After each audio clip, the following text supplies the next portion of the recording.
Gaur Premanande Hari Hari Bol.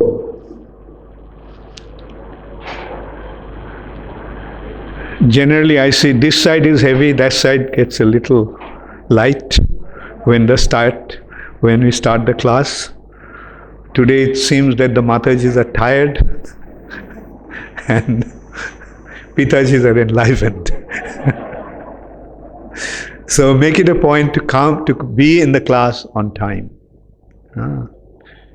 Actually, punctuality is very important. Punctuality means recognizing the value of time. So those who did not come in time, you please remind them. And at the end of the class also, I will try to remind everybody. You know who is time? Time is an expansion of Balaram, Shankarshan. It is Krishna's expansion. So be on time means honoring Krishna. So don't be late for whatever you are supposed to do.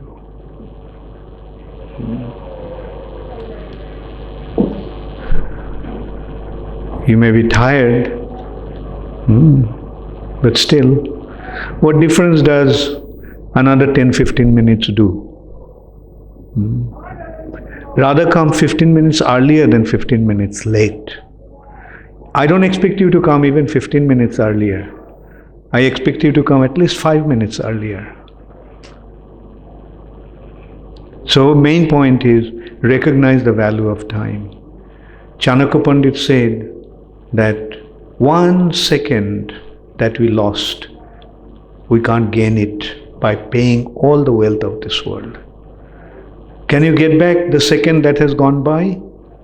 So that is how precious time is. It cannot be measured by all the wealth of this world.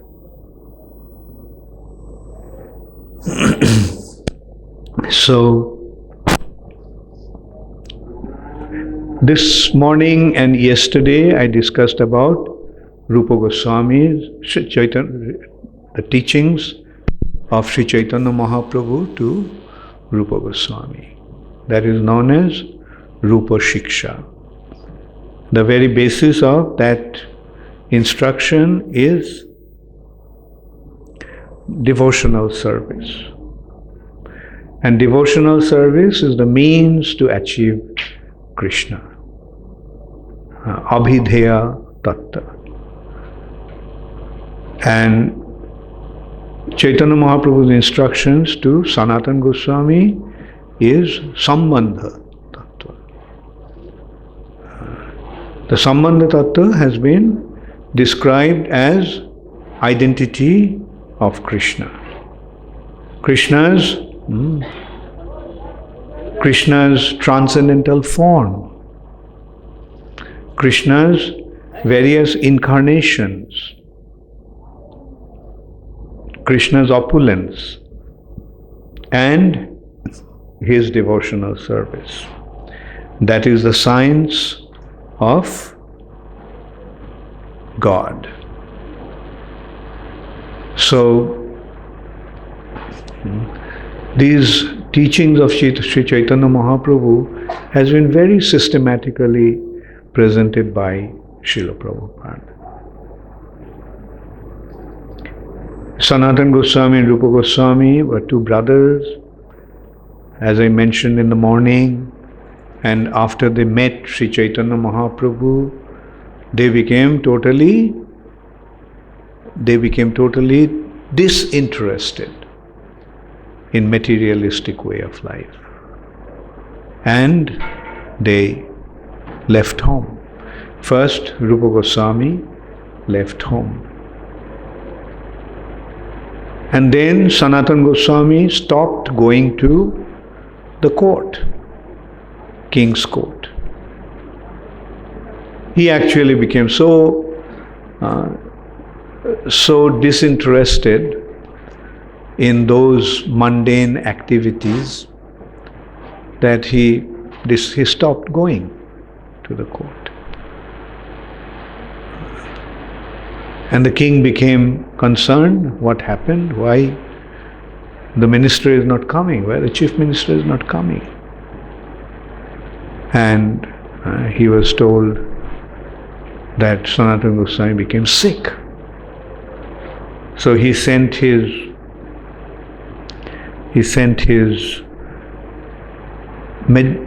doctor, Raj Vaidya, royal physician. And the royal physician came and reported, he's all right. There is nothing wrong with him.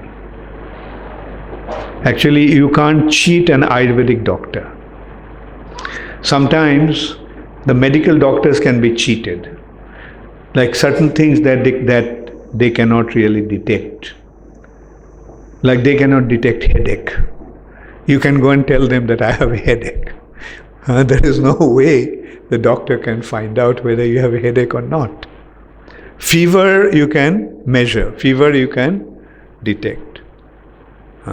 But headache, stomach ache, liver condition, these things are not detectable.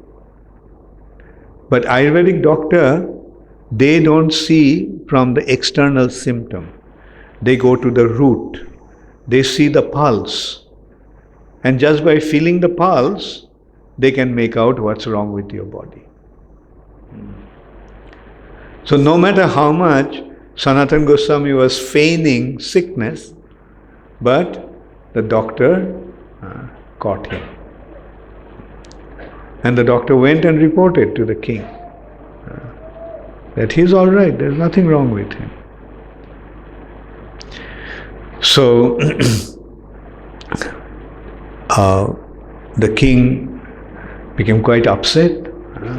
Nothing is wrong with him, but he is pretending that he is sick. So king went and he found that Sanatana Goswami is discussing Krishna Katha with the other scholars, other Brahman scholars. So the king asked, what's happening? You stopped going to the court and you're saying you're sick. Sanatana Goswami told him that he is sick of materialistic way of life. He doesn't have any interest anymore. He lost the taste for mundane enjoyments or mundane involvements. So, and he appealed to the king, please relieve me from this service. You have so many other qualified people who can run the affairs. But the king had so much confidence and dependence upon Sanatana Goswami. He said that you are running the kingdom. And if you resign, what will happen? Because I am not qualified to run the kingdom. I like to fight. I like to conquer other countries. I like to plunder wealth. So in this way, he was appealing to Sanatana Goswami not to resign. He said, your elder brother, he identified himself as Sanatana Goswami's elder brother. And he said that your elder brother is a plunderer. He's a bandit, he's a dacoit. Like the dacoits goes, kill people and steal their wealth, that's what I do. I'm not qualified to run the kingdom, but you are the wise man who can run the kingdom, you are doing it, so please continue. But still Sanatana Goswami did not comply. So the king became very upset. King actually before that he proposed that I'm going to Orissa to conquer that country. But Sanatana Goswami said, no, I'm not going with you. Because that you will go and give trouble to the Lord. Because Orissa is the land of Jagannath. And the people there are devotees of Lord Jagannath. So you will cause trouble to the Lord and His devotees. I don't want to be a party to that. So the king became so upset, he said, arrest him and put him in the prison. And the king left for Orissa to fight with King Prataparudra. That is the only country that was still maintained its sovereignty. Otherwise, practically, the whole of North India became under Muslim domination. Uttar Pradesh, Bihar, Bengal, Assam, all were actually taken over by the Muslims. So, Sanatana Goswami was put into the prison, and Hussain Shah went to fight with King Prataparudra, who was a very powerful king also and a great devotee of the Lord. And being imprisoned, Sanatana Goswami started to plan how to escape from the prison. So he knew the jail keeper. So he told the jail keeper that, look, you are a saintly person, and I am trying to make my life, I am trying to dedicate my life in serving the Lord. So if you help me, you will get a lot of piety. So that jailkeeper said that I may escape, I may let you go, but the king will kill me. Sanatana Goswami said, look, I'll give you so much money, so much wealth. I'll give you 10,000 gold coins. So please let me go. He said, I may go and get the gold coins, but my life will be gone. So what's the point in getting those gold coins? Because if the king comes and finds out that I let you out, he'll kill me. Sanatana Goswami, he was so intelligent, he said, look, you don't have to tell how I escaped. You should just tell them that I went out to the bank, I was taken out to the bank to evacuate by a stool, and then I just fell in the river. My hands and feet were tied with iron chains, and I drowned. I got drowned in the river. So this way, nobody can suspect that you let me out, and the king also will not get upset with you, and you're getting the money, you'll get a lot of pious activities for this generous act of yours, letting a saintly person go out and engage in devotional service, spiritual activities. So in this way, Sanatana Goswami convinced that jailer. And this is how Sanatana Goswami escaped.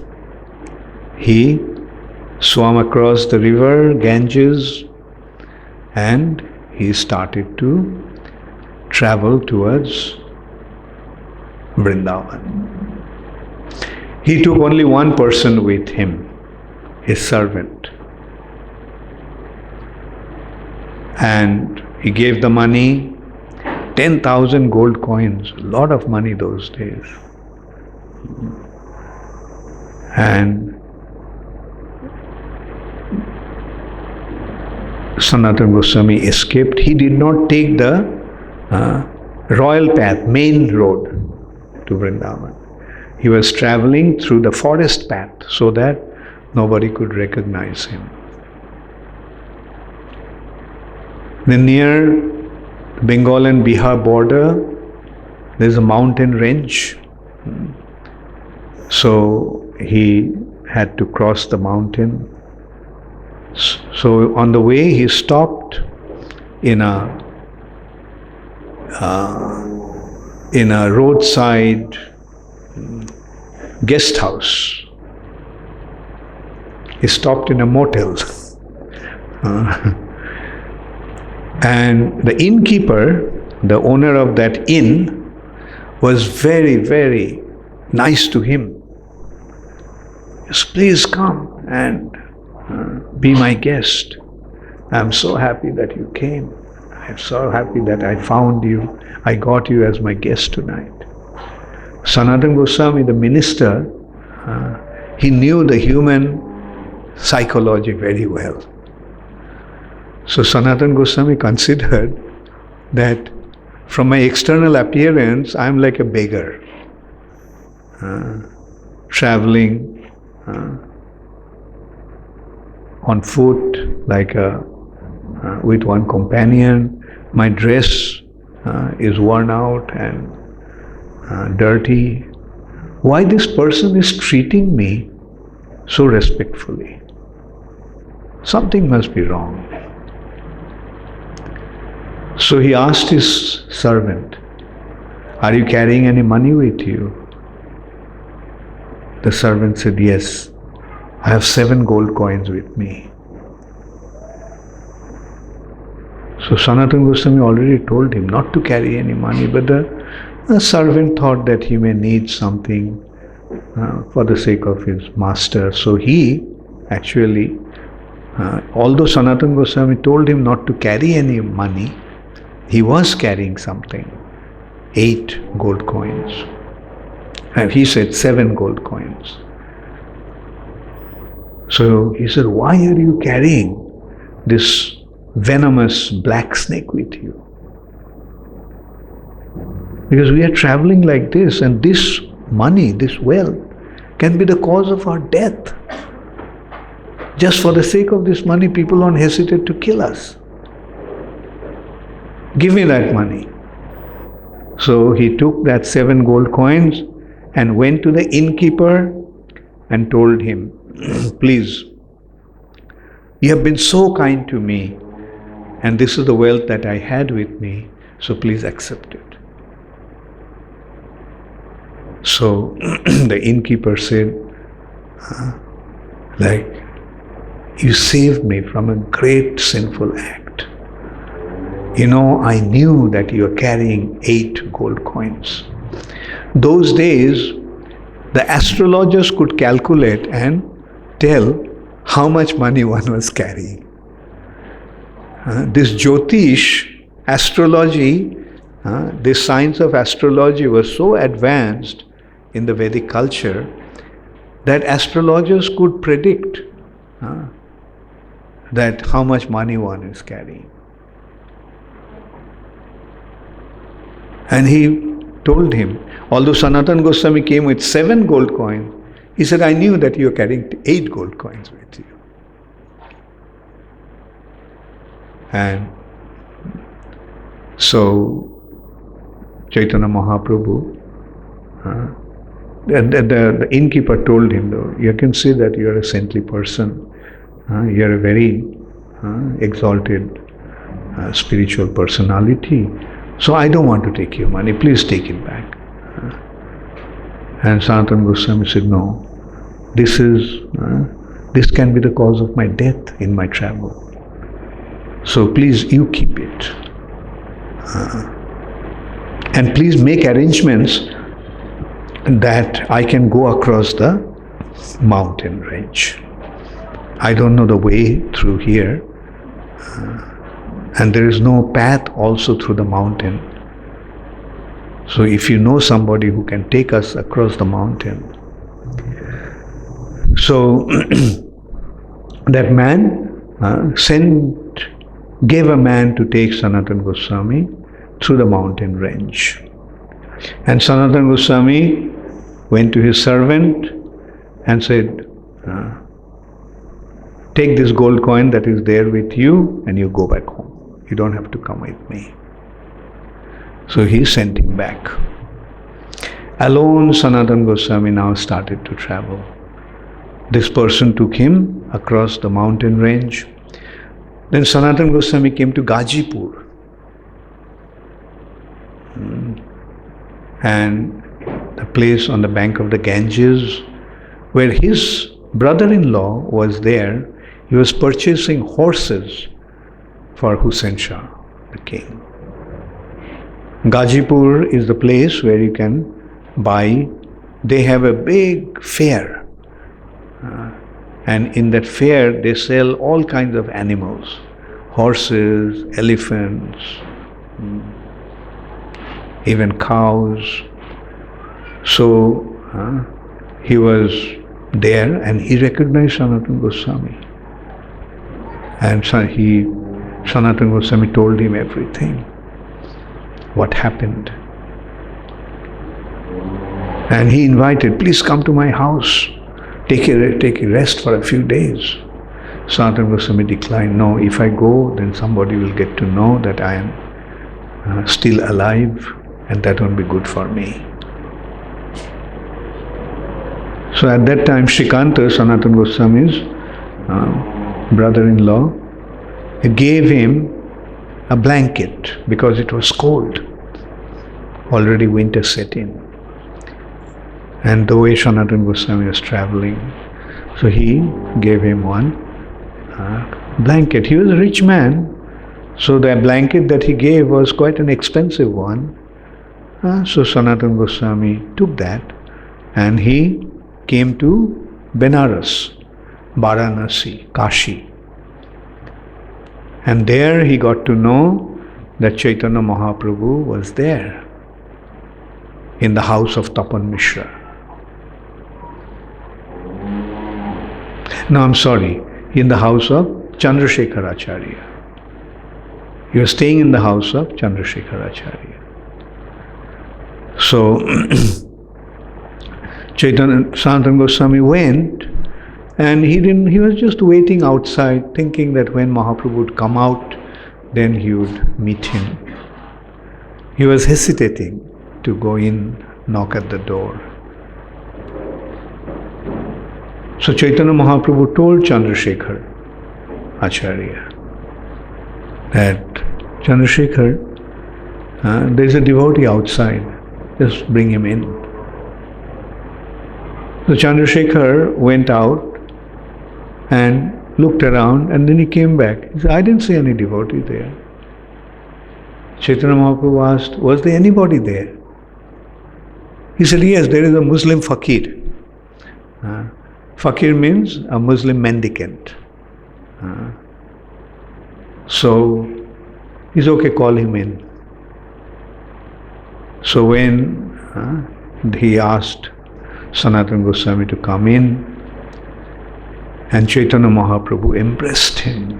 He was looking like a Muslim. For so many days he was traveling.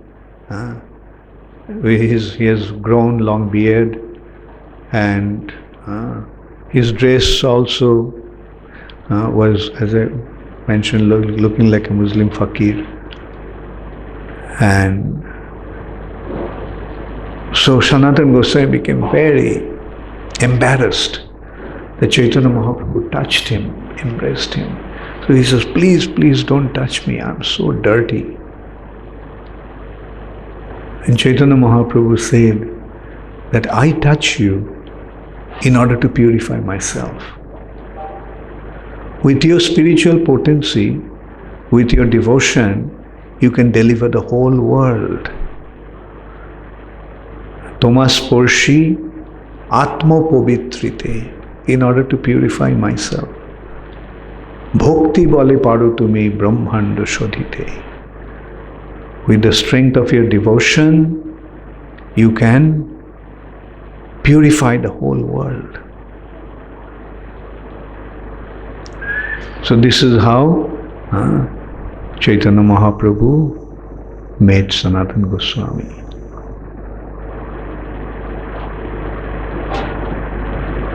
Then Chaitanya Mahaprabhu told Sanatana Goswami to go and get civilized, because he had long hair and long beard and he was not very clean in that way. So Sanatana Goswami went to the Ganges and he got his head and beard shaved. He took a bath. And then Chandrasekharacharya gave him a new set of cloth. Chaitanya Mahaprabhu said, no, please, get me an old dhoti. Get me an old cloth. I don't want to wear that new cloth. So when that old cloth was brought, it was a used up dhoti. Sanatana Goswami tore it in half.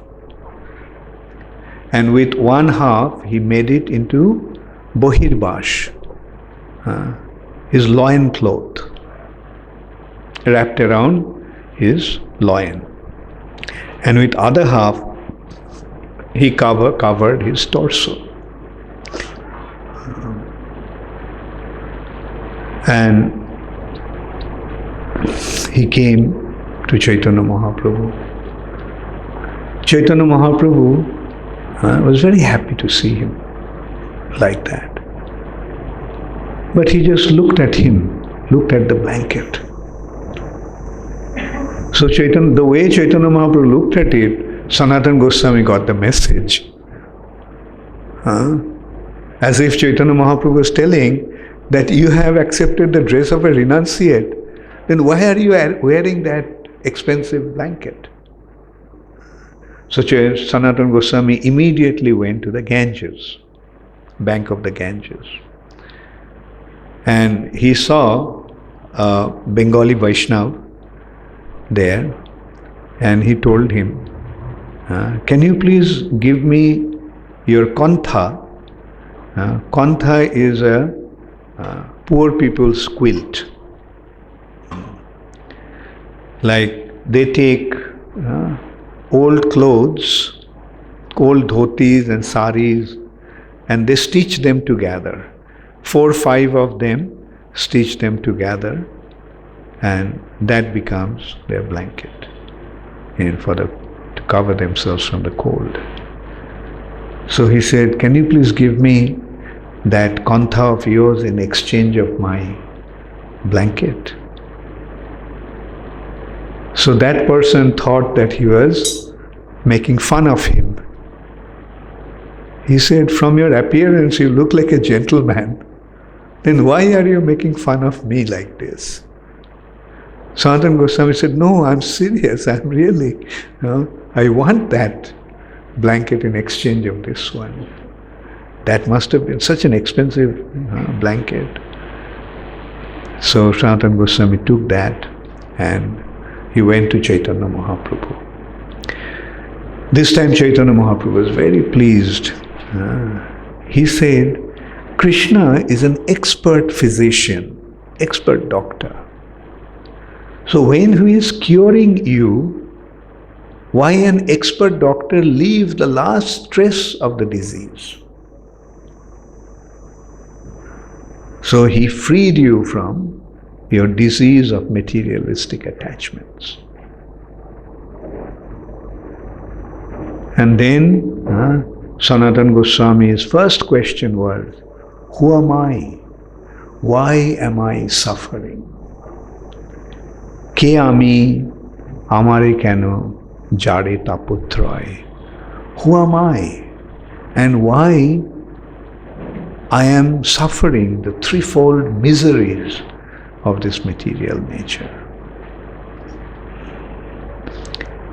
So, our scripture says, Athato Brahma Jigyasa. Now that you got the human form of life, you inquire about the absolute truth. Brahma Jigyasa. And what is the Brahma Jigyasa? Who am I? Why am I suffering? So that is the intelligent question that brings one to the platform of spiritual life. Not only spiritual life, brings him to the platform of human level. Otherwise, it is animalistic way of life. Ahara nidra bhayamaithunancha. All the people in this material nature, what are they doing? Eating, sleeping, mating, and defending. That is their life. But these are all animalistic activities, animal propensities.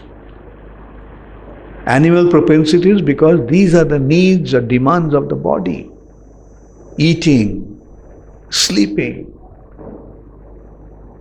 sex life, and defense. Ahara nidra bhaya maithunanja. Poshubhi shamana. In the animals also these propensities are there. Poshubhi shamana. So if the human beings are absorbed in these activities, then how they are any better than the animals? So this is how Sanatana Goswami's question started. And Chaitanya Mahaprabhu started to explain why the living entities are suffering in this material nature. Because they have forgotten Krishna, because they have rejected Krishna. Krishna bohir mukh hoiya bhogovancha kare nikatastho maya tare japotiya dhare. The cause of our suffering is due to our forgetfulness of Krishna. Due to our turning our face away from Krishna. When we are unmukh towards Krishna, then we are devoted, we are situated in Krishna's internal potency, spiritual sky. And there we are engaged in loving devotional service. But the moment we look away from Krishna, away from Krishna means Krishna's external energy. When we are looking towards Krishna, we are in Krishna's internal potency. When we look away from Krishna, we are in Krishna's external energy, which is called Maya. And the external energy is Krishna's illusory energy.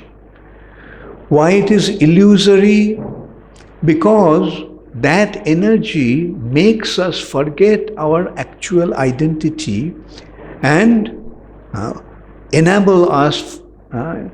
entices us to enjoy this material nature. Because it is the natural tendency of the superior to exploit the inferior, lord over the inferior.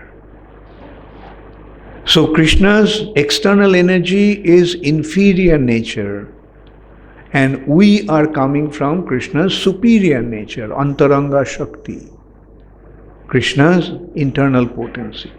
We, the spirit souls, are coming from Krishna's internal potency. Therefore, the moment we look at this material nature, Krishna's internal potency, external potency, we develop a tendency to lord over this material nature. And that gives us the covering of false ego, mistaken identity, ahankar, not aham, not me, but my mistaken identity of me.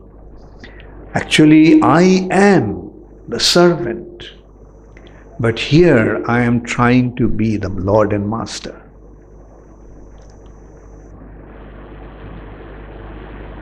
And that is how Maya gets us.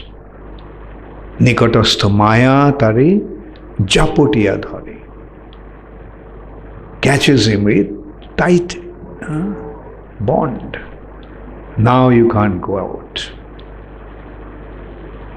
This is how Maya traps a living entity.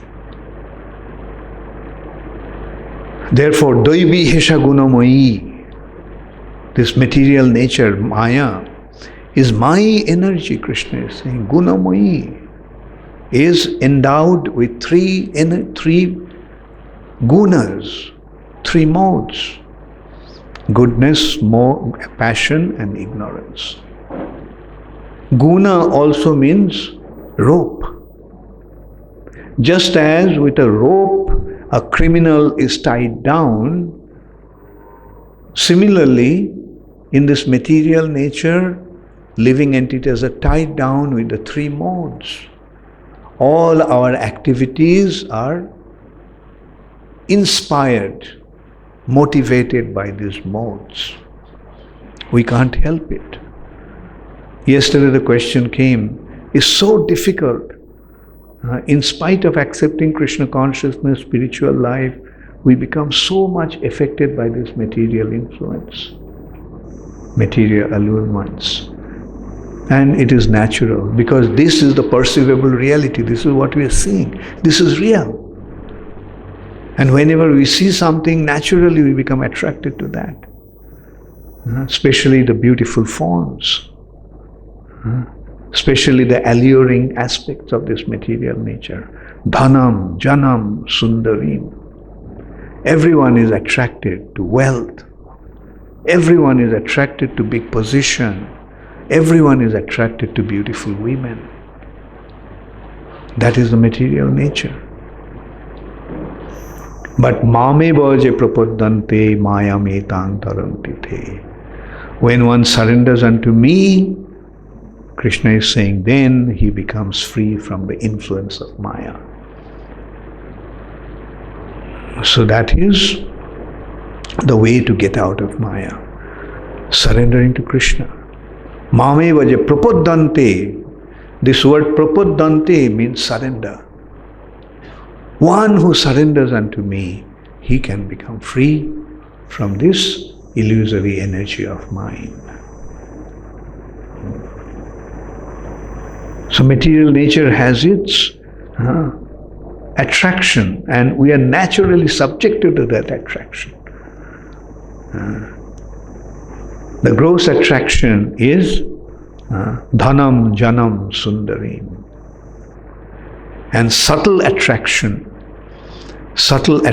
is labh, puja, pratishtha. The distinction, adoration, and profit. One may give up his attachment to wealth, kamini and kanchan, wealth and beautiful women, but inside the heart this attachment remains. The desire for distinction, adoration, and profit. So that attraction also has to go. And the way again is Trinadapi sunichena taroriva shahishnuna amanina manadena kirtaniya sadahari. That is the way. So this is how a living entity can become free from the clutches of Maya, bondage of Maya. So, and when one becomes surrendered to Krishna, then threefold miseries automatically disappear. How it happens? Because Krishna takes care of him. How it happens? Because he transcends the bodily platform. Surrender to Krishna brings him to the spiritual platform. And as a result of that, he becomes free from the attachment of material nature. He becomes free from the body consciousness. And all these suffering conditions of the material nature are due to the body. The body that is causing the suffering conditions. All the sufferings are pertaining to the body and the senses. So when one transcends the bodily platform, he becomes free from. It's not that it doesn't happen. Sometimes devotees ask that, well, we see that the devotees also become sick. Devotees also become troubled. Devotees also have physical difficulties. But that's the point. All those difficulties are physical difficulties. But the devotee is not situated in the bodily platform. Therefore, it doesn't affect him. If I identify myself with this dress, then if something happens to the dress, I become very upset. But if I realize it's just an external dress, if something happens to you, what does it matter? Similarly, this body is an external covering. So when you transcend the bodily platform and something happens to the body, we do not become affected by that. Rather, an example can be given in that respect, that when a surgeon operates upon a patient, he cuts the body of that patient. Does the patient feel pain? Do you know how the bypass surgery takes place? How many of you know the bypass surgery takes place? Okay, many of you don't know. You know, bypass means it's a surgery of the heart. It's a heart with another vein. When the hearts get blocked, the arteries get blocked, then another vein is put to let the blood flow through that vein. And that is called bypass. Bypassing the arteries that has become blocked. All right, Dr. Bhakti Prem Maharaj. So, okay, now in order to do that, you know what they have to do? They have to cut the ribs. And then they have a machine that opens up the ribs. Can you imagine? Your ribs are cut open and then they are priced up, opened up. How will you feel? I don't have to go that far. If I take a pin and pinch you here, how will you feel? And here your whole heart is cut open. I don't mean that it happens to you. So, to the surgeon, that's what he does. And he does all kinds of things. He cuts open your thigh and takes out a vein from there. Cutting out and taking out a vein from there. How will it feel? And then stitches it on there with the arteries. How will you feel? But does the patient feel anything? Why not? Because the patient is under anesthetics. Now, what is the meaning of under anesthetics? Anesthetics actually numbs the nervous system. The nerves do not function. The nerve currents don't flow anymore through the nerves. And that's why he doesn't feel any pain. Because his consciousness is blocked. Our consciousness in this body is flowing through our nervous system. Is that true? How many of you know that? How is the body conscious? How are the senses functioning? Because of the nervous system. You must have studied that.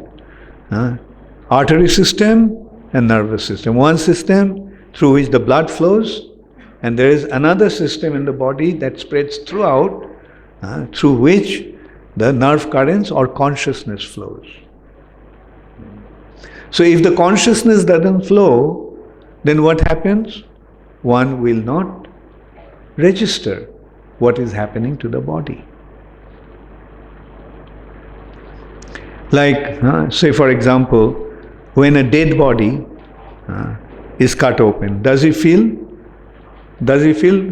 Why? Because he's dead. There is no consciousness. Now through anesthetics, it is artificially done. Artificially, the nervous system is numbed. But now you see, this process is the process of Krishna consciousness. Krishna consciousness means becoming conscious of Krishna. So when you become Krishna conscious, then where is your consciousness? Where is your consciousness?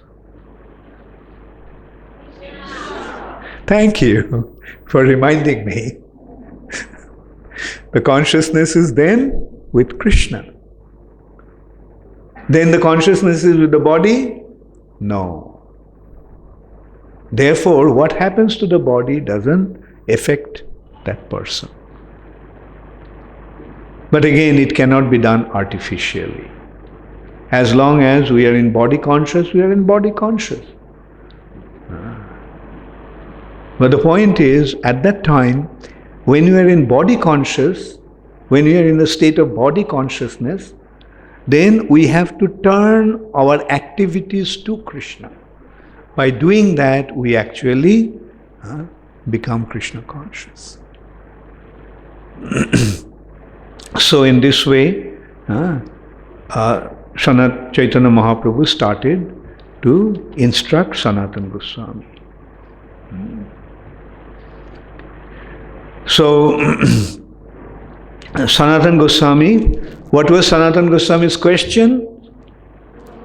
Who am I? Who am I? Why are the threefold miseries always giving me trouble? And tell me, how can I be relieved from this material entanglement? That is what Sanatana Goswami's questions were. And Chaitanya Mahaprabhu's response, and then Sanatana Goswami also added further. He said that I do not know how to question you about advancement in spiritual life, but I beg that you kindly, mercifully let me know everything I should know. And Prabhupada pointed out, this is the way one should approach the spiritual master, spiritual guide, spiritual path. We should not think that I know everything. Because if we start with that attitude, I know, then there won't be any possibility to learn. Therefore, our attitude should be, I do not know. I do not know, therefore please tell me. This is the process of accepting a spiritual master. One should approach a spiritual master humbly submitting to him and then inquire from him about one's spiritual progress. Before that, after that, Sanatana Goswami also told that people consider me to be a very wise man, very learned person, but I do not know these simple facts. So please enlighten me. Please educate me. And Chaitanya Mahaprabhu's response was, because you are a humble devotee, you are asking me to confirm what you already know. Even if we know, but when we approach the spiritual master, we should ask him to reconfirm what we know. Jani daddo lagi pucho. I know that you are questioning in this way in order to dardo lagi, to firmly become aware of what you already know, to reconfirm your knowledge. It's not that you do not know, you know. But that is the way one actually approach a bona fide spiritual master, and that is how Sanatana Goswami taught us by approaching Sri Chaitanya Mahaprabhu in this way, how one should approach a spiritual master. Eko deshe sthitagnarni josna vistarini jatha parasya brahmana shaktis tathedam akhilam jagat. Everything that is manifested within this cosmic world is but the energy of the Supreme Lord. As fire emanating from one place diffuses its illumination and heat all around, so the Lord, although situated in one place in the spiritual world, manifests His energy is everywhere. Indeed, the whole cosmic creation is composed of different manifestations of His energy. Like how Krishna is the source of everything. Although He is in the spiritual world, He is manifesting everything through His energy, through His potency. And the example is given. Just as fire is situated in one place, but its light and heat is spreading all over. Similarly, the Lord, although situated in the spiritual world, through His energy He is manifesting everything. The energy of the Supreme Lord is spiritual and transcendental to the material nature. His energy is not material. As I pointed out, internal potency and external potency. External potency is the region where He doesn't get involved. It is external. An example we can draw also from the morning's discussion, the prison house. Although the prison is king's domain, but does the king act in the prison? Does the king take care of the prison affairs? No. He has different departments to take care of that. Whereas other departments are under his direct care. His finance department, his military department, his education department, all those departments are directly under him. But the prison is separate, where king doesn't get involved.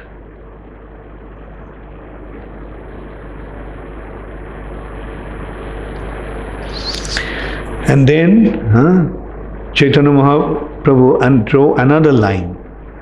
The relationship between the soul and the body. Body is the field, kshetra, and the spirit soul, the person, is the knower of the field, kshetragya. That is our relationship with the body. It's a field, the field on which we are acting. It's the field, it's not self, it's the field. But the self is the knower of the field. But Bhagavad Gita, Krishna also explained that this whole creation is the kshetra for Krishna, and He is the supreme kshetragya. We are aware of our body, but Krishna is aware of everything. Just as we know everything of our body. Oh, this part is scratching. This part is paining. This part is feeling satisfied. So we know what is happening in different parts of this field, but I do not know what is happening to you all. I am aware of only this field. You are aware of your field, but Krishna is aware of the entire field. That is the difference between us and Krishna.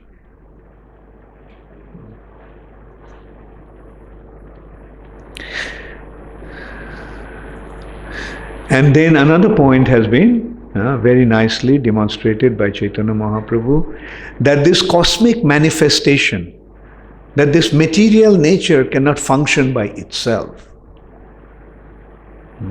unless it is moved by the superior energy.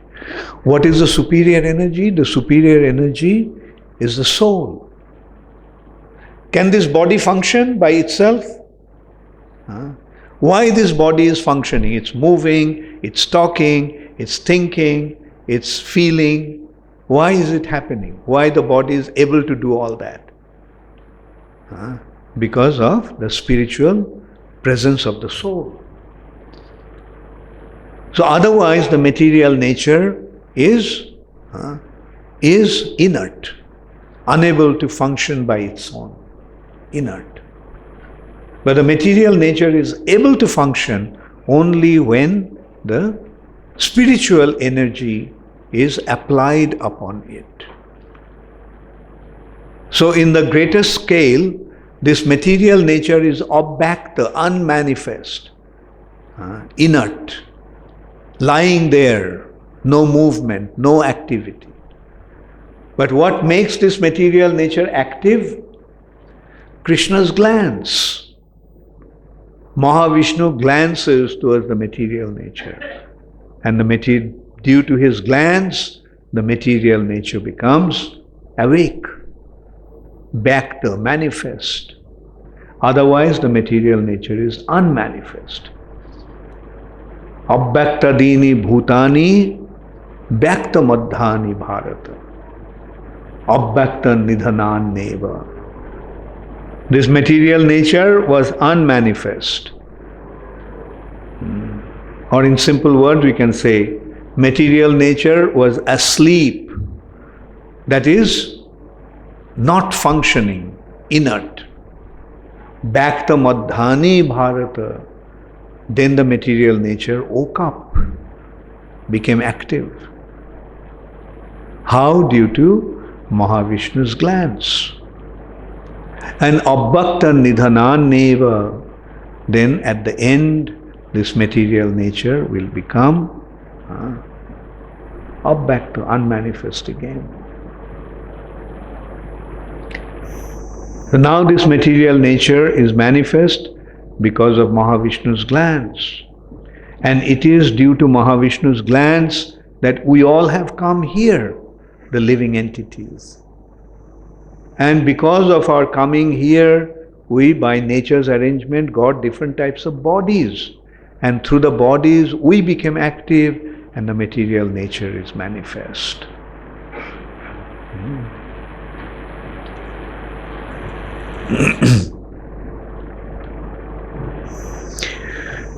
And then Chaitanya Mahaprabhu, as I mentioned earlier, he mentioned that conditional life, the conditional material existence is due to our forgetfulness of Krishna.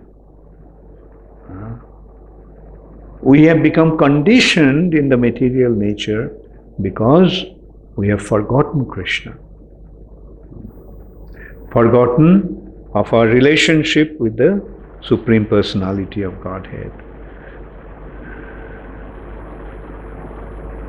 And when a man revives his relationship with Krishna, then only he becomes free from his bondage.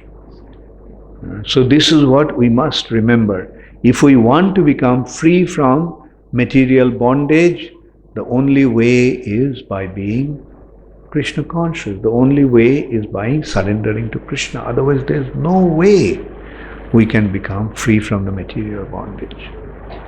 And no amount of austerities, penances, yoga, meditation and all that will not work. But if you simply surrender unto Krishna, free.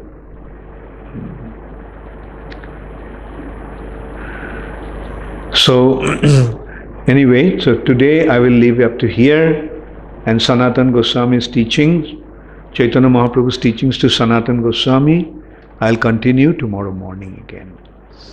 So if you have questions, you can give me those questions. Before that, before I forget, now that most of you are here, I will remind you of one thing. That this is serious business, what we are here for. You have come all the way from so many distant places. Why did you come here? You all came here to attend these programs. Isn't it? How many of you came all the way, taking all the trouble to attend the seminar? How many of you have come here for that? So, see, since you have done that, then be here on time. Don't come late. If the class starts at 5 o'clock, try to be here at least 5 minutes before. not just casually walk in. That is not a good sign. And as your teacher, I have to remind you what you should do and what you shouldn't do. So, how many of you will come on time from tomorrow onwards? Thank you, I'm inspired. And earlier I also mentioned one thing, that being punctual means being respectful about time. And time is Krishna. This time is actually Krishna. Krishna's glance is the time. Is Krishna different from his glance? No. Is Krishna different from his time? No. So do you worship Krishna? Do you honor Krishna? So will you honor his time also? His time manifestation? Yes or no? Thank you very much. Not only the class, be punctual for everything that you are supposed to do. If you are supposed to do something, do it on time. Because time management is a very, very important thing. Manage your time.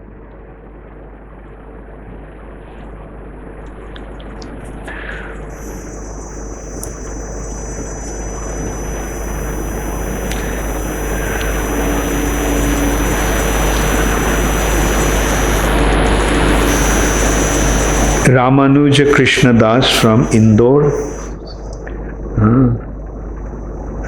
So I have two questions. Ramanuja is saying, what is the difference between Prakriti, material nature, and Maya, illusory energy?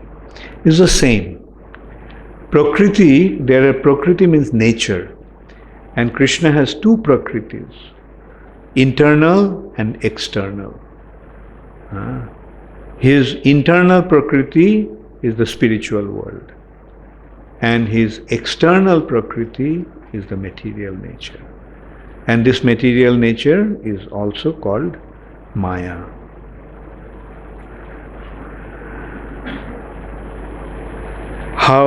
The second question is, how Chetna, consciousness, is connected to soul.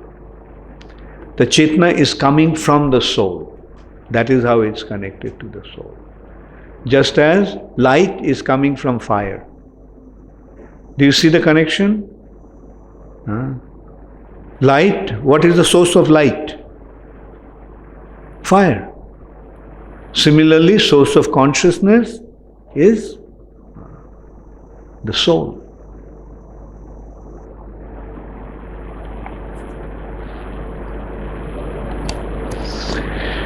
Next question is from Narahari Das.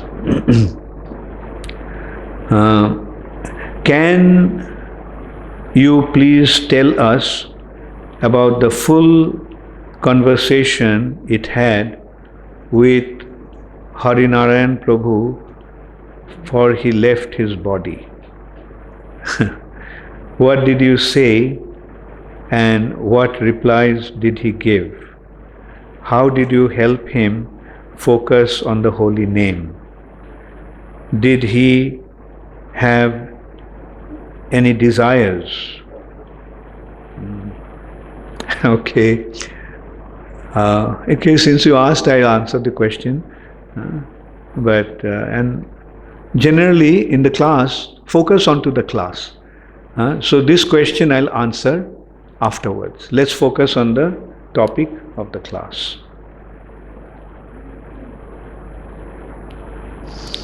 Mathurananda Das from South Africa.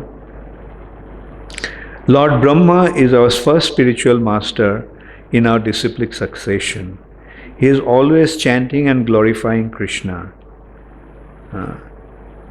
He wrote the Brahma Samhita, establishing Krishna as the Supreme Personality of Godhead. Yet he got bewildered by the pastime of Krishna having breakfast with his friends. That is, Brahma still stole the cows and cowherd boys. Well, again, I will suggest that this kind of questions that are not pertaining to the class, you leave it for some other time. Because focus, then what happens is, it seems to me that your mind is somewhere else. You're not really listening to what I am saying. The class is pertaining to Sanatana Goswami's teachings. Anyway, since you asked, I will answer this question. But in future, you try to focus on the topic of the class. Questions should be pertaining to that. Otherwise, what will happen? The answers will divert our attention to some other areas. Yes, Brahma is a pure devotee. Brahma is our Sampradaya Acharya. But how come Brahma forgot about Krishna? And we can also remember, Krishna comes once in a day of Brahma and performs the same pastime. If Brahma went through something yesterday, if I learned something yesterday, can I forget about it today? No. But then why it's happening? Personality like Brahma is forgetting.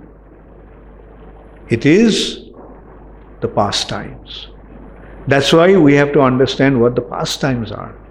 Pastimes are like a play on a stage. Something like a play on a stage. The actors are acting. It is not that the actor doesn't know. The actor, the villain, the hero and villain are friends. Great friends.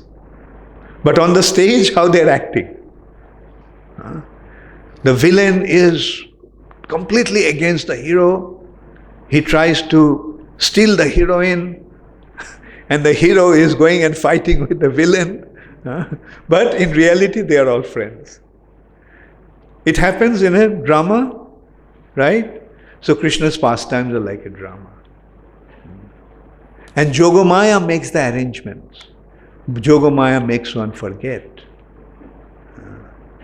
That's a Yogamaya, forgetfulness by Yogamaya's arrangement. Yes, Brahma really forgets that Krishna is God. Just like an actor has to forget who he is and becomes the role that he is playing. Similarly, in Krishna's pastimes, different associates of Krishna are performing their respective roles as they have been directed and arranged by Yogamaya.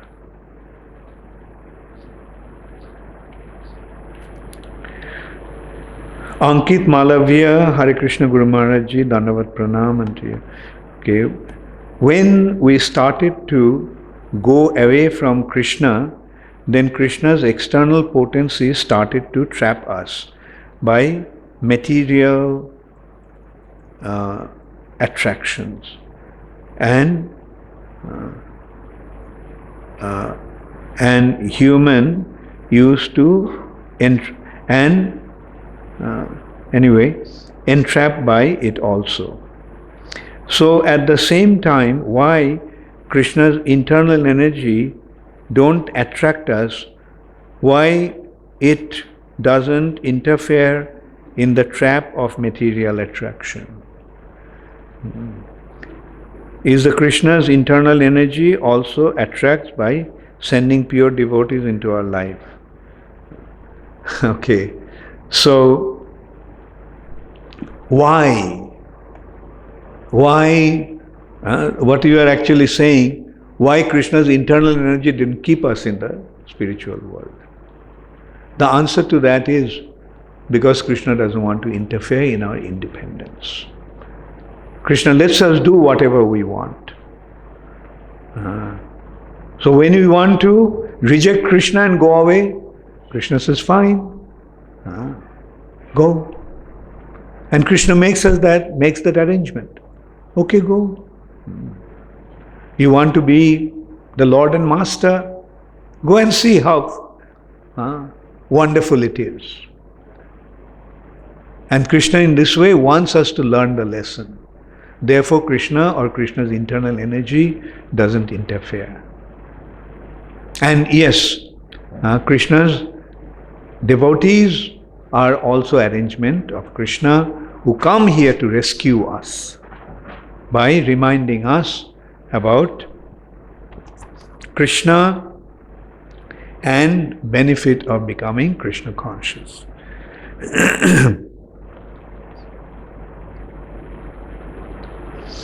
Next question is from Nimai Sundar Das.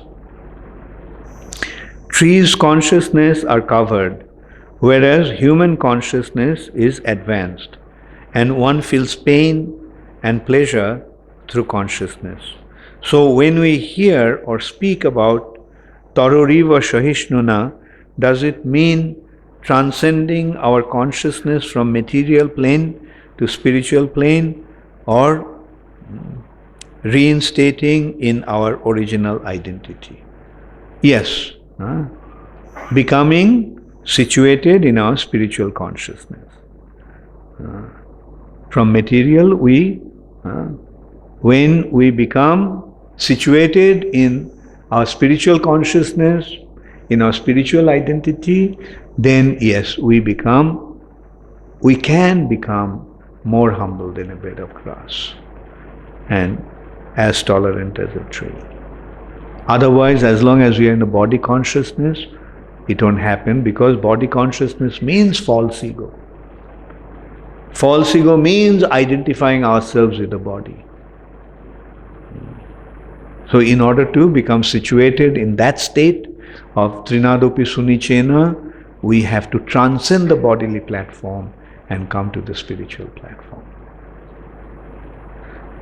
If it is, then what are the means to come to that state? The means is by becoming Krishna conscious. We develop our love for Krishna. You see, why we are saying love, love, love so much? Because love is the means by which we become related to somebody. If we want to become related to Krishna, then the means of establishing that relationship is love. When we develop our love for Krishna, we become related to Krishna. And when we become related to Krishna, we transcend the material nature. So that is the means, by developing our love for Krishna, that we can transcend the material nature. And that love begins with surrender.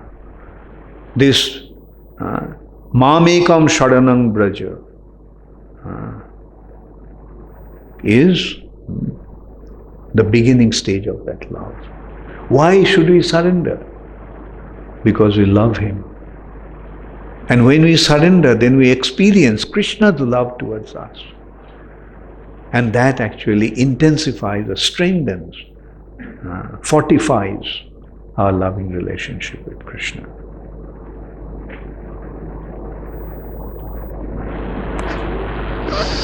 Next question, Nagaraj Das. Where is Nagaraj Das? Okay. Hare Krishna Guru Maharaj, please accept my humble obeisances at your lotus feet. My question is, how can one know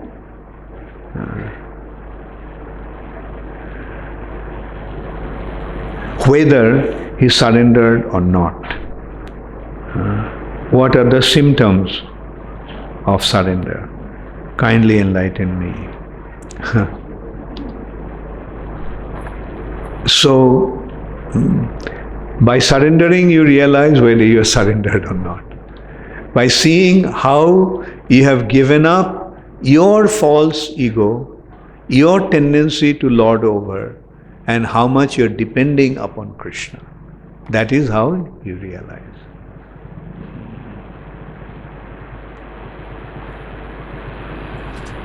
By surrendering, you realize that you have surrendered. So many questions. Anyway, I'll just go for, let me see. I said 5 and 5, not so many questions. Whoever is collecting, make it a point, 5 and 5 from this side, 5 from that side. If that side has less questions, then this side can have the benefit of asking a few more, or vice versa. Hare Krishna Maharaj, this is from Uh, Partha Pran Das, disciple of His Holiness Radhanath Swami Maharaj. Where is Partha Pran? Okay, Hare Krishna. Please accept my humble obeisances on your lotus feet. Okay, question. How my preaching of Krishna consciousness helped me in progress in bhakti? Because when you preach, you think of Krishna, you speak of Krishna, and you remind yourself also about Krishna. That is how, by preaching, you progress in spiritual life. Kirtan. Preaching is kirtan. Kirtan means glorifying Krishna, reminding others about Krishna's glory. So when you do that, you are remembering Krishna, Vishnu Smaranam, Krishna Smaranam. And then when you are remembering Krishna, then you are also absorbed in Krishna consciousness. And then when you are speaking to Him, then you are listening also. When you are speaking, you are listening. And this is how you are preaching to yourself also. Sincere preaching leads to preaching to oneself also. Question 2. Can you please give few tips how to preach? If it is not inconvenience Maharaj to you. Yeah, again, I will say that stick to the topic. Don't just bring general topics into the class. How can you please give few tips how to preach? As I gave the tips, think about Krishna and speak to others about Krishna. What you learnt about Krishna, you go and share it with others. That is real preaching.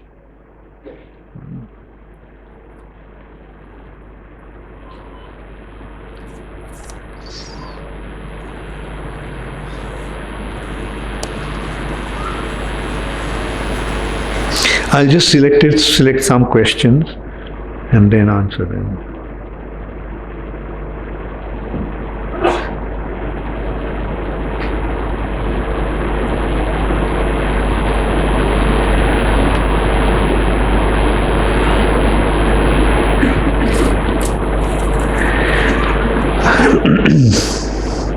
So I'll take this question from Shamsundar Krishna.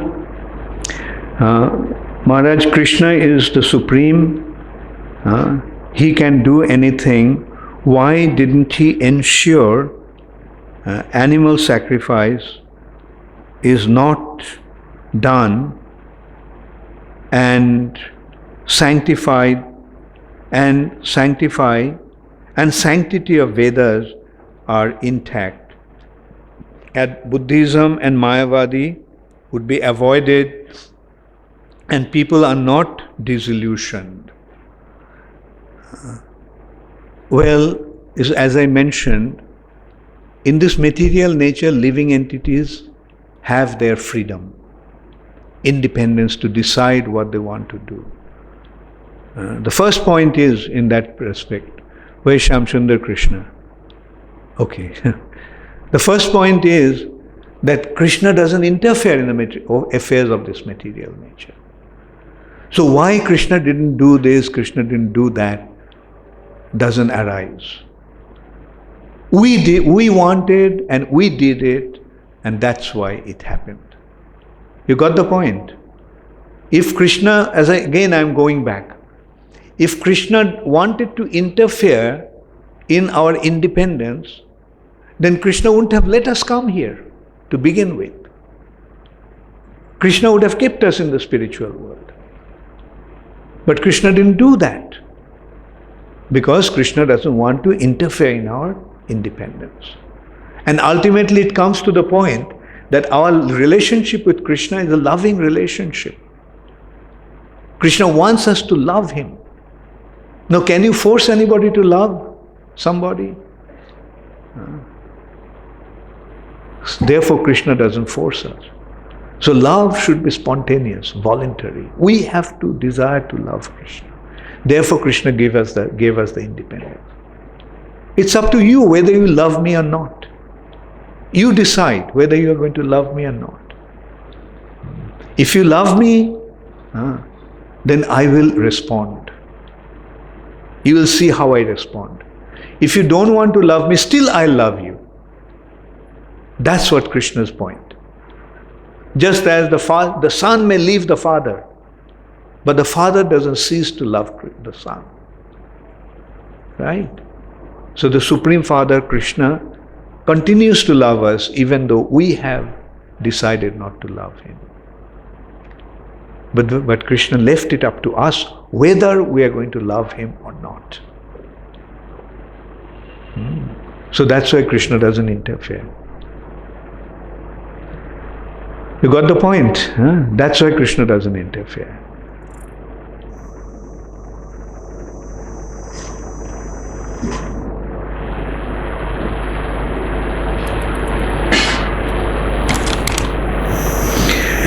Devarshi Radhika, Devidasi. Okay. The past few hours you have been discussing about how we should be ready for death at any moment. Our life should be a Krishna conscious preparation. This preparation can be both simple and engaging in nature. Having heard of many departures, sometimes my heart experiences immense fear and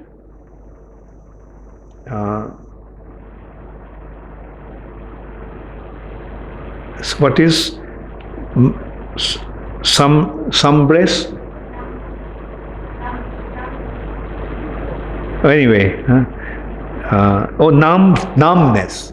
Fear and numbness. Okay. I don't read handwritings very much, therefore, although you have a very clear and very beautiful handwriting, but sometimes I'm having some difficulties with some words. I'll tell you what is the problem here.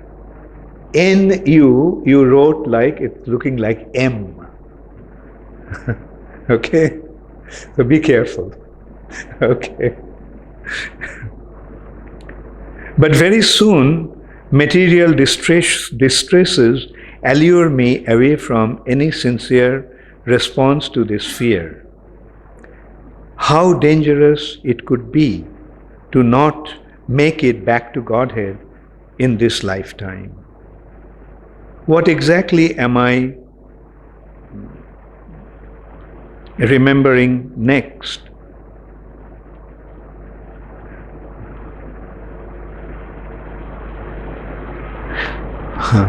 Okay, what is the last word? What exactly am I? Okay, thank you. What am I missing out? Good question. That, yes, the life is a preparation and to face death. As I gave the example, throughout the year we prepare, and at the end of the year we sit for the exams. So similarly, throughout the lifetime, we have the opportunity to prepare ourselves, and at the time of death, we have to sit for the exams. And what is the preparation here? The preparation is surrender. Preparation is love. Preparation is the confidence. When you love somebody, do you doubt that he also loves you? So, as you are saying, yes, it's natural that we become afraid. But at the same time, we can look at it this way.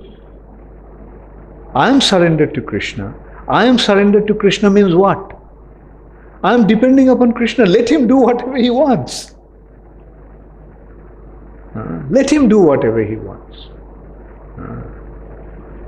Ashlishya padaratan pinashtumam adarshanan marmahatan karotuva. That is the mood of surrender. Whatever you want, you do it. If you want to save me, fine. If you want to reject me, fine. If you want to keep me, fine. If you want to kill me, fine. That is the meaning of surrender. Just depend upon Krishna. Don't worry about it. And the example, there are two examples in this way. The example of a monkey and the example of a cat. The cat is taking its cub, kitten. With his sharp teeth, cat is holding into the most vulnerable point of the body, the back of his neck. That is how a cat kills a mouse.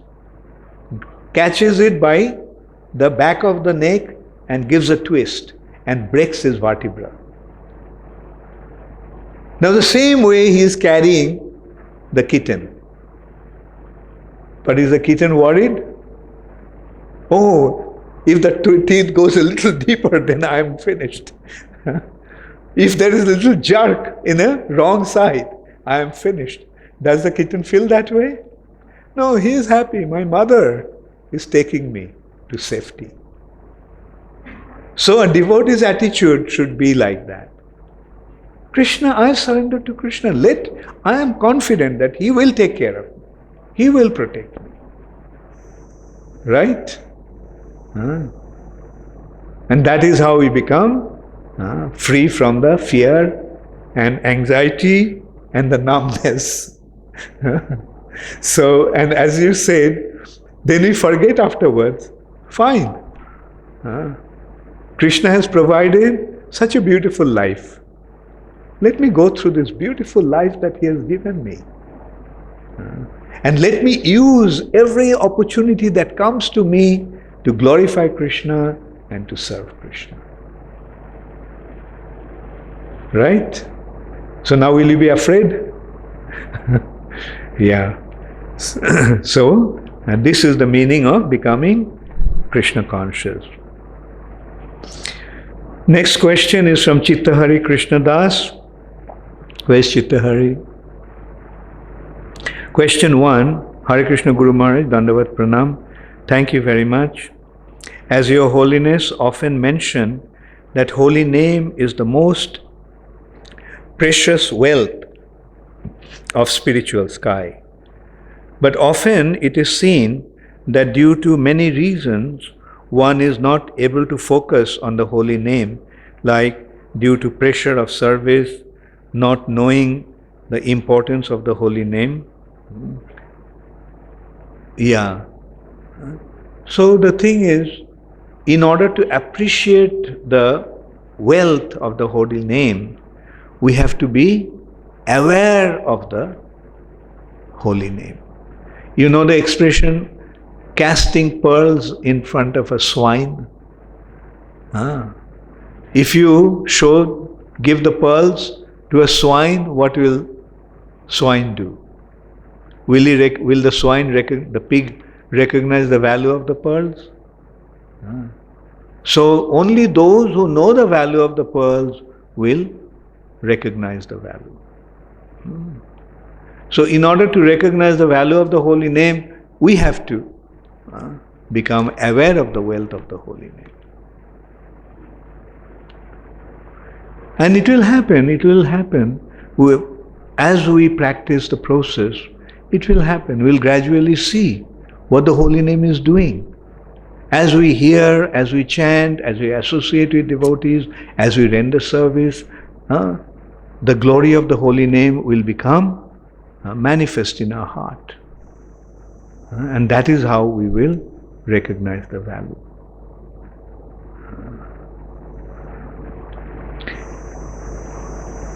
Then chanting becomes just a regular affair. Okay.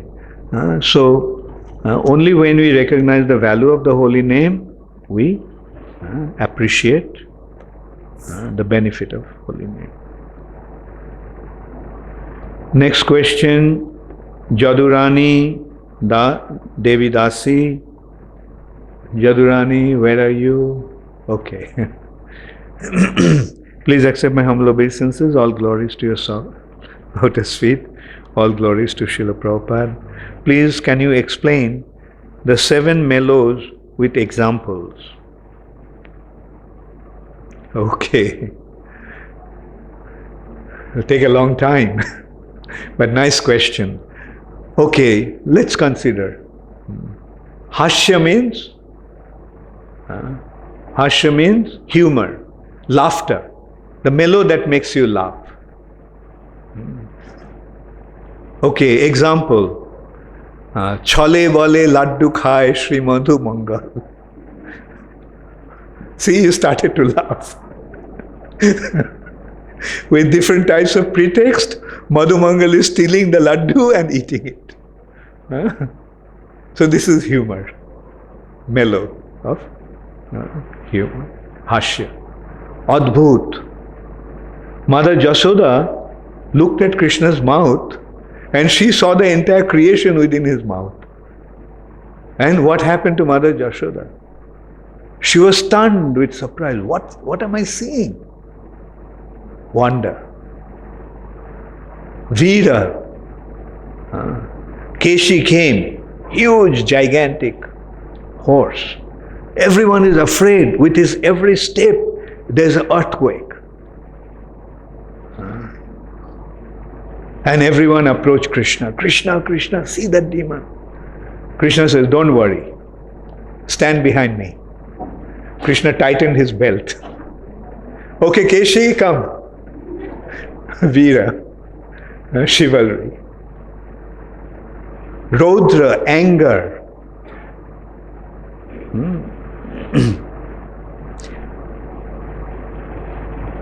Duryodhan insulted Arjun. And Krishna started to burn like fire. I will destroy the entire Kuru dynasty. Balaram called Jamuna. Jamuna didn't want to come. Balaram pulled up his plow. You audacious girl, you don't want to listen to me? And he tried to drag Jamuna immediately. Please, please forgive me. Anger. Bhayanak. Arjun saw the universal form of Krishna and he started to tremble with fear. Krishna, Krishna, Krishna, I don't want to see that. Then Bibhatsa, ghastly. In the battlefield of Kurukshetra, there's a blood of river flowing and the heads are floating in that river. Chopped off hands and legs are floating and they're scattered all over. How is the sight? Very pleasant? Ghastly. And pathos. Abhimanyu is killed by the 7 warriors. A 16-year-old boy. In an unfair battle, 7 warriors fought with him, unarmed him and then killed him. What a pathetic sight. So these are the 7 secondary mellows.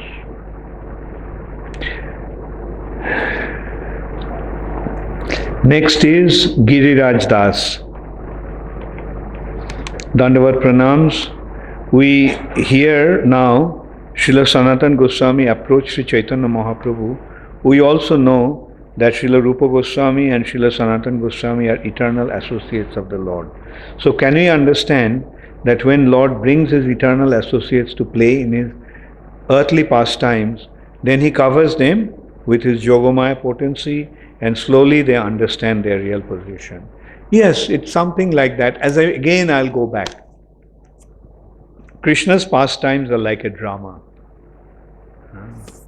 And you know the qualification of a good actor? What is the qualification of a good actor? A good actor forgets himself and becomes the role. So these are all associates of Krishna playing different roles in his pastimes. And the way it is, Yogamaya has arranged, like in this material nature, everyone is initially unaware of Krishna. Because that's why they are here. And then gradually the awareness dawns. So that is how they are playing their roles. Next question is by Rajat. Okay. Dandavat Pranam, please. Okay. Thank you for such a nice lecture on the most important teachings of Lord Chaitanya. Dear Gurudev, first question, you explained about the example of doctor performing operation and the anesthetics taking control of nervous system, of making our consciousness numb. But we have also read about examples of out-of-body experience during patients. So is the out-of-body consciousness different from the one that is controlled by anesthetics? I am confused. Is the consciousness in the soul or body? I am sorry for asking a foolish question. Okay, it's not a foolish question, it's a sincere question. Good question. So, you see, the point here is, what is anesthetics doing? Blocking the nervous system, and as a result of that, the body consciousness is affected. The consciousness is not more in the body, but the consciousness is there. Consciousness is not in the gross body, but the consciousness is there in the subtle body. Like, for example, when you're sleeping, are you conscious of your gross body? No. But you're dreaming. Are you conscious? Where is your consciousness? In the subtle body. So out of body experience at the time of operations and all that we often hear is something like being in the subtle body consciousness. The gross body is under anesthetics, but the subtle body is experiencing the happenings. All right. So next is Sneha Ramchandani. Okay. Hare Krishna Guru Maharaj, please accept my humble obeisances. I am trying to chant, but whenever I chant, not able to chant attentively, and my mind keeps on diverting. Very good. That at least you are aware that the mind is diverting. So when you become aware that the mind is diverting, what are you going to do? Let the mind go, or bring the mind back? What will you do?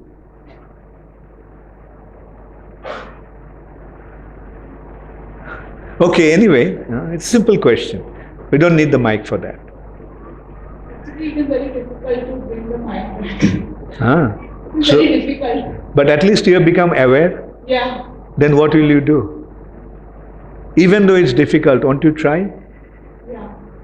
Very good, thank you. Okay. Thank you. Next question, Jamuna Priya Devidasi. Dear Ms. Gurudev, please accept my grateful, humble obeisances. All glories to your compassion, grace. All glories to your dearest Srila Prabhupada. You mentioned about the 5 rasas this morning. I have heard that Madhurya rasa contains all the other 4 rasas also. If this is correct, can you explain or elaborate, please, especially regarding how Shantarasa is included in it? They're included means they are transcendental to those rasas. Where is Jamuna Priya? Oh. So they are like, it is not that they are there. Like, for example, let us leave Madhurya and other mellows. When one is in love with Krishna, then does he or she serve Krishna? So the gopis, they are in love with Krishna in Madhurya. But are they serving Krishna? Okay. Then Sakhya. Gopis are Krishna's girlfriend. Is friendship there? Right. But Vatsalya is not directly involved in that mellow. The Sakha and Vatsalya are propping the Madhurya in the sense that they are helping the Madhurya mellow.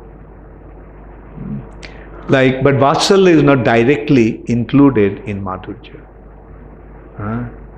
You see, Shanta I kept aside because in Shantaras there is no service. It's neutral. But positive direction is the direction of service. So the direction of service begins with dasya. Servitorship. Then sakhya, friendship. Then vatsalya. And in order to be in Madhurya, one has to transcend those mellows. Like, not friendship of that nature. It's a different kind of friendship. More intense friendship. The Sakha is with the boyfriends, but Madhurya is with the girlfriends. And parental, they're shying away. The parental mellow, when the superiors are there, can the boyfriend and girlfriend meet? Right? They pretend as if they don't know each other in front of the superiors. So that is how they all are included in that. Nanda Vraja Das. Hare Krishna Guru Maharaj, all glories to Srila Prabhupada. My question is from morning class. A devotee cannot decide himself in what mellow he wishes to place himself. The same has to come by Krishna's mercy. Guru Maharaj, kindly explain. Okay, let us start with surrender. Surrender means, when you are surrendered, do you demand? So these are the demands. I want this. So is there, when you are surrendered in devotional service, do you have this demand? I want this, I want that. No. Surrender means, Krishna, whatever you want. My role is, I am your servant. And I'll continue to serve you no matter what. That is the attitude. And then, Sakhya, Vatsalya and Madhur is up to Krishna to award. Okay? So, Krishna will decide. And we are open to Krishna's desire. Right?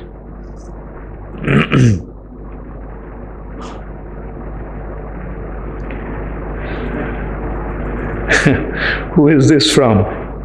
Das. Dash dash das. Who is this dash dash das? What happened? No response. Why didn't you put your name?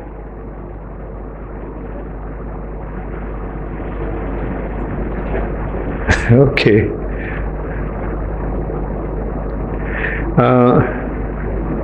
Thank you very much for such nice explanations, especially connecting biology to Krishna consciousness.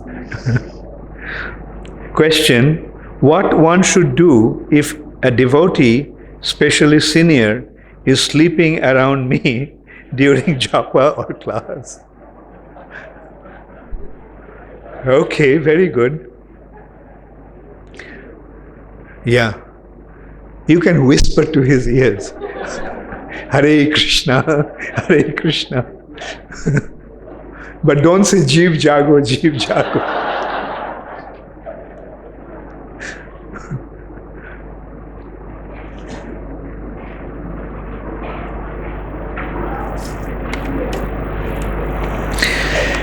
Sham Bihari Das, Gurgaon. Sham Bihari.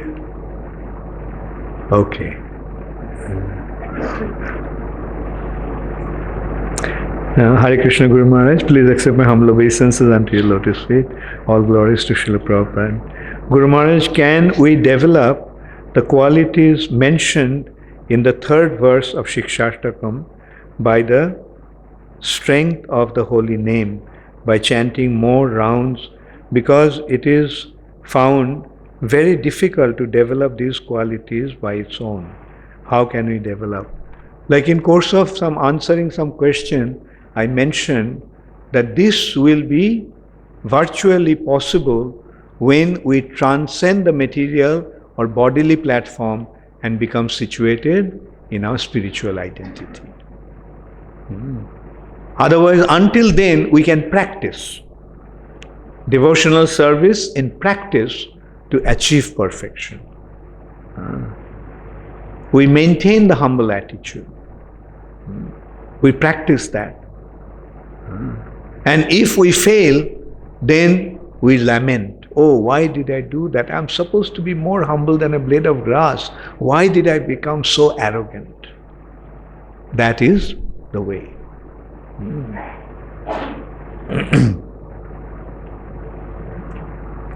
Okay, since we have a little time, I'll answer a few questions here also.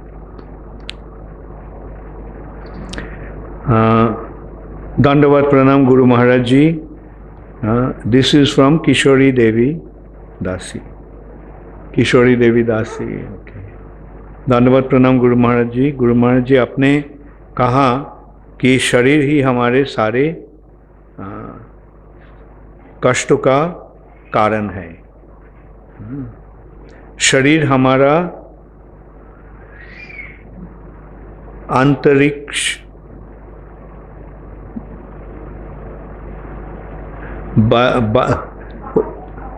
आंतरिक okay बाहर तौर से अलग अलग तरह से प्रपीड़ित करता है. ऐसे में क्या करना चाहिए? क्या मैं शरीर पर ध्यान नहीं देना चाहिए? नहीं, शरीर पर ध्यान रहेगा, बल्कि शरीर के द्वारा कृष्ण की सेवा करो. कृष्ण को सेवा करते करते हम ये शरीर के जो चेतना है, उस चेतना को हम उतार सकेंगे. चेतना से हम अतिक्रम कर सकेंगे. ठीक है. शरीर पर ध्यान नहीं देना चाहिए वैसे, लेकिन शरीर को भगवान को सेवा में प्रयोग करना है.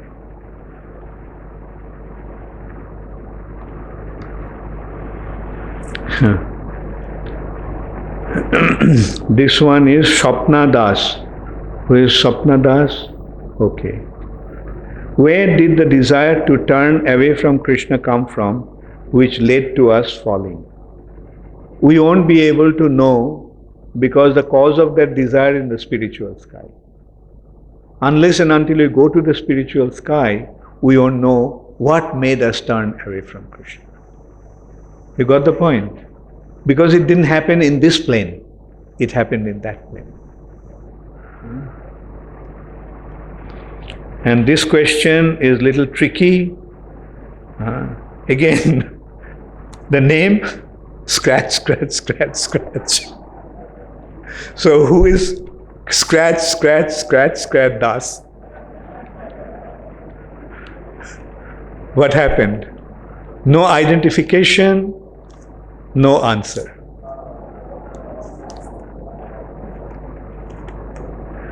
क्या शर्माते हो क्या? Are you embarrassed?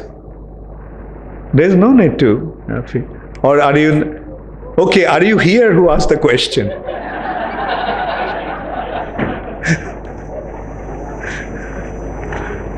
That question is little. Anyway, I will. Maharaj, in Kirtan, Hare Krishna Mahamantra, many senior devotees sing Rama as Ramo. Is it okay, Maharaj? As usually everybody correct mistake in Sanskrit shlokas. Your humble servant, the name has been scratched out. It doesn't really matter. Hare Rama, Hare Rama, Rama Rama, Hare Hare. All right? Hare Rama, Hare Rama, Ram Ram, Hare Hare, Hare Krishna, Krishna Krishna, Hare Hare. All right? So don't worry about this pronunciation so much. In Kirtan, everything goes. You know how it goes? In China, they can't pronounce R. They pronounce R as L. So even if they sing Hallelujah, it's all right. And in that respect, Prabhupada said, don't worry about it. Krishna is listening to you. When you're chanting, Krishna is listening. So don't worry about this pronunciation. Krishna doesn't care about our pronunciation. Krishna cares about our love. When the child, in a broken words, calls the father or the mother, does the father say, oh, the pronunciation was not right? Or the mother heart melts hearing that fumbling words of the child? That is the loving relationship. Hare Krishna. Okay, I will go into Narahari's question. How many of you know that recently a very wonderful devotee called Harinarayan Das from Spain left his body? Very good. Practically all of you know. He's a Indian. His name was Hasumal Sajnani. And he was very wonderful, and he helped me. He was very surrendered, and he helped the movement in many, many wonderful ways. He was very wealthy, and he used his money in helping Krishna consciousness movement. And he was humble, very, very humble, and simple as a child. Although he was a very wealthy person, but at heart he was a very simple person. And so Harinarayan recently left his body. So the question I'll repeat again. Can you please tell us about the full conversation you had with Harinarayan Prabhu before he left his body? Okay. On 7th night, I arrived in Bombay, and on 8th evening, I was about to catch a flight for Indore. So Mukesh and Mirabai, is Mirabai here? Yeah, okay. Mukesh and Mirabai were driving me to the airport, and I got a phone call from Atmaram Krishna, and he said that from Spain, Madhavi Priya called him and asked him to inform me that Harinarayan's condition is quite critical. Prior to that, about 2 hours before that, I spoke to Harinarayan's son, Dinabandhu, and we had a conversation about. I knew that Harinarayan's condition is critical, but I never realized that he was going to leave his body so soon. So when the phone call came, I immediately called Dinabandhu. And I could immediately hear from the background the kirtan was going on. But when my phone call came, the kirtan stopped. And Dinabandhu told me that Harinarayan, his condition is quite critical, and he wanted me to speak to Harinarayan. So that's what Narahari is asking. The conversation that I had with Harinarayan Prabhu. So when I got to know that when Dinabandhu told that he is giving the phone to Harinarayan, meaning he's holding the phone in front of Harinarayan's ears so that I could speak to him. So I chanted for some time Hare Krishna Mahamantra. And then I started to speak to him. And I told him that Harinarayan, now the time has come for you to prepare to appear for the time that you have prepared yourself all your life. As a devotee, all that you have done for Krishna, now is the time, and have full confidence that Krishna didn't forget anything, that any service that you have rendered to him, anything that you have done for his propagation of his Krishna consciousness movement. And have the confidence that Krishna will take care of you. Have full confidence that Krishna will take care of you. You can be confident that Krishna will come and stand in front of you now. And Krishna will take you to the spiritual sky.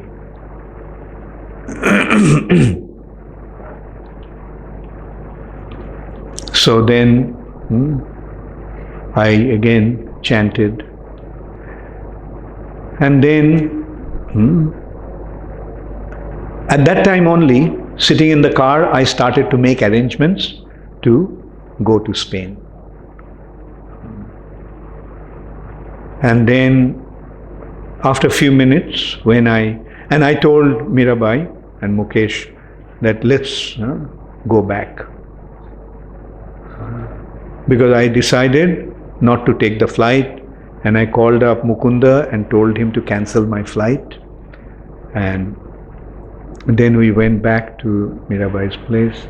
And while we were when we actually arrived there, I called Dinabandhu again, and Dinabandhu told that Harinarayan left his body. Dinabandhu actually told my Pita went back to Krishna. And then he told me that after Harinarayan spoke to me, before that, Kirtan was going on, but Harinarayan was silent. But then after I spoke to him, he started to chant. His lips started to move. He started to chant. And in this way, he left his body.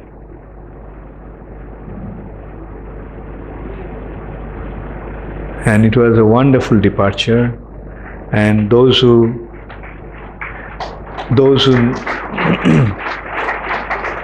how many of you knew Harinarayan Prabhu? Yeah, those of you who know him, met him, you know what a wonderful person he was. He was such a nice and generous person. I'll give you an example. When Harinarayan used to come to India, he used to land in Delhi and go to Vrindavan.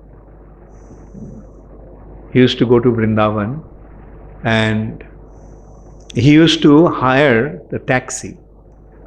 And there is one person who he used to always contact. because he liked that person. And in course of their discussion, Harinarayan was told, that man told him about his difficult situation. He's driving somebody's car. He's a taxi driver. The taxi belongs to somebody.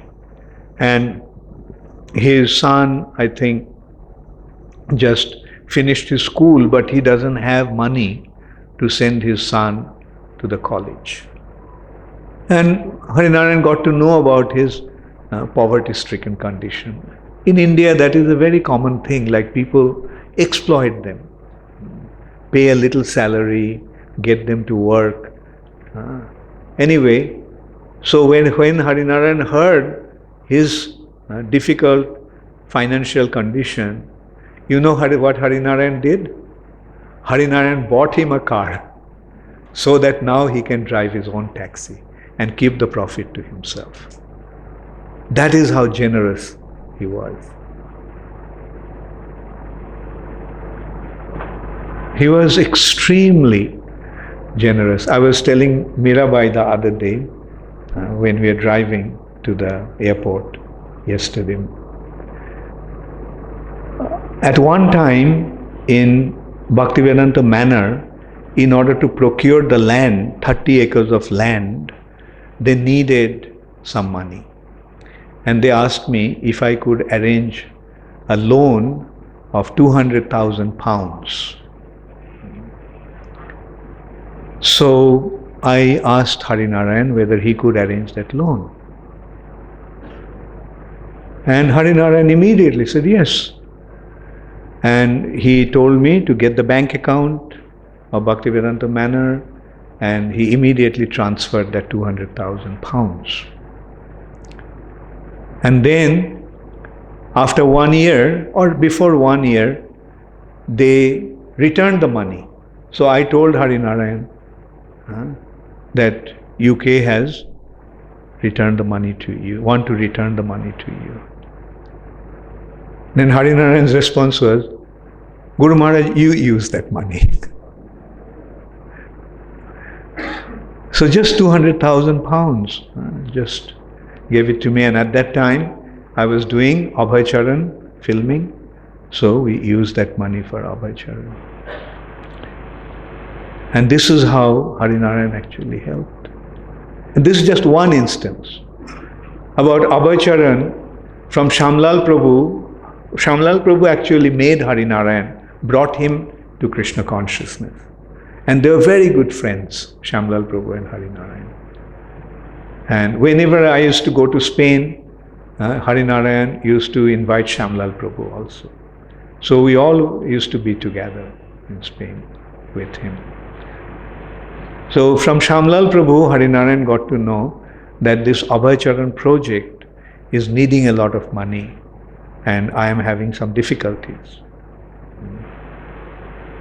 So Harinarayan told Shamlal Prabhu, you tell Guru Maharaj that I will see that the project is complete. Whatever money he needs for this project, I will provide. So this is how generous he was. Of course, I didn't try to take advantage of his generosity, but only whenever I got stuck, I would tell Harinarayan and he would take care of that. So that is how wonderful and extremely broad-minded, extremely Krishna-conscious devotee he was. So that's why, as soon as I heard that he is about to leave his body, I decided to go. And that's why I was late in coming here. I took that flight that night. The next day, they were waiting for me for the cremation. So I arrived at night and I immediately went to the church where his body was kept and cremation was to take place. And nowadays churches, some churches also have crematorium. So that's why his body was taken there. And I went and I saw Harinarayan. and I met his family and other. The place was full with devotees, although it was quite late. And then the next morning we had the cremation. He was so loved that hundreds of devotees came, and well-wishers and friends. He was a very important person in the community, Indian community there. So Hari Narayan Prabhu ki Gaur Premanande Hari.